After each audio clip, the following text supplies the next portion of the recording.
With Clark going.No, 3 USC and No, 5 UCLA women set to make a splash as Big Ten newcomers. Caitlin Clark made Big Ten women's basketball a must-see attraction before leaving for the WNBA.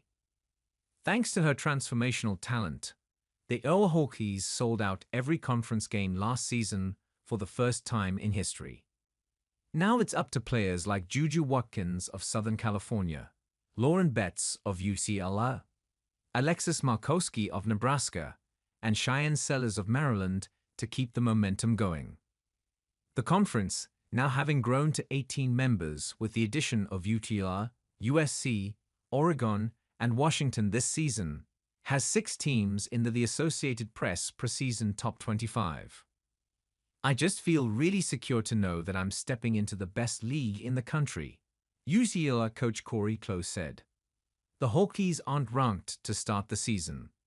They ceded that status to 2 of the league's newcomers. USC leads the way at No, 3 behind Watkins, a preseason first-team All-American along with teammate Kiki Ariafin. The Trojans' crosstown rival, UCLA, is ranked 7th, led by returnees Betts and Kiki Rice. Also in the top 25 are No, 14 Ohio State, No, 18 Maryland, No, 23 Nebraska, and No, 25 Indiana. Iowa will lean on Peyton Sandford again, but McCaffrey likes his roster's depth and versatility. Our depth and versatility is spectacular, Close said.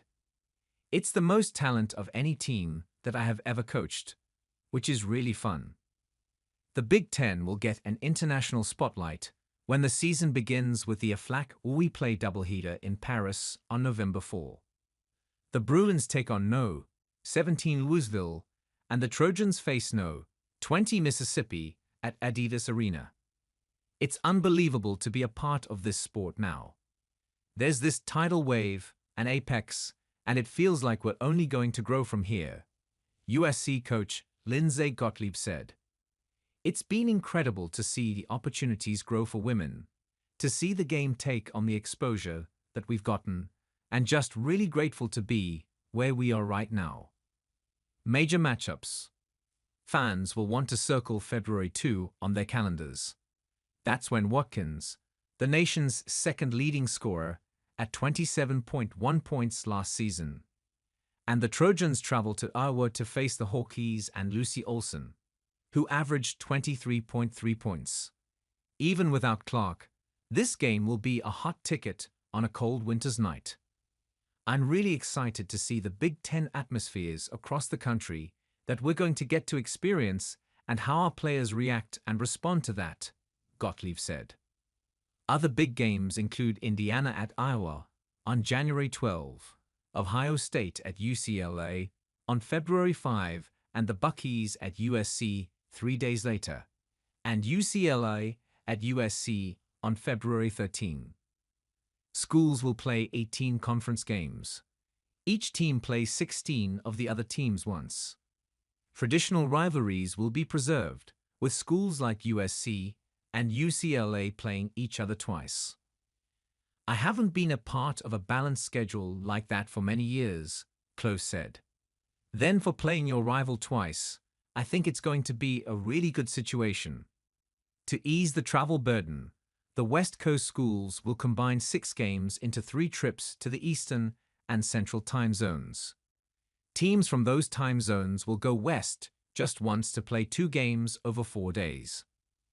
The Big Ten tournament will be played in Indianapolis from March 5 to 9, with the top 15 teams qualifying. The Trojans added Ariafin, a preseason first-team All-American from Stanford, and Talia von Oelhoffen from Oregon State. The Bruins brought in Charles Ledger-Walker from Washington State and Timmer Gardner from Oregon State. Ohio State lost 2 players to the WNBA draft, but the Buccaneers reloaded with Oregon transfer Chance Gray, Aja Petty from Kentucky, as well as top recruit Jeloni Cambridge.